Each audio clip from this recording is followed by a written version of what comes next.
Hi guys! Good afternoon.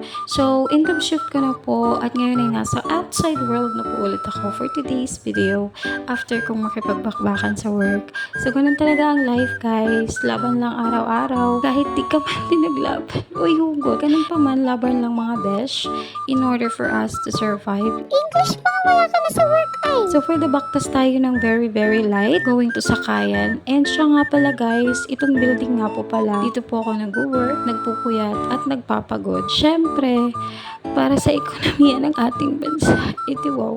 At sobrang ganda po dito lalo na paghapon na. Maraming nag-jogging, nag-walking with their pets. But sad to say na need ko na po siyang iwan. Ganun po talaga ang life. May mga dapat tayo i-consider and i-prioritize more than anything else. So anyways, dito po pala to sa Makindi BGC, Bonifacio Global City. Syempre, dito po yan sa Taguig.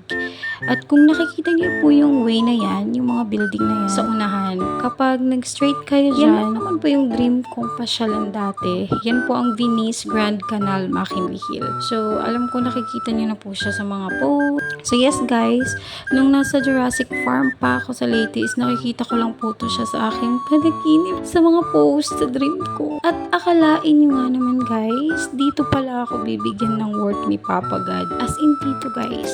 At talaga naman napakaganda. Lalo na kapag unang punta mo pa lang, para kang nasa Italy.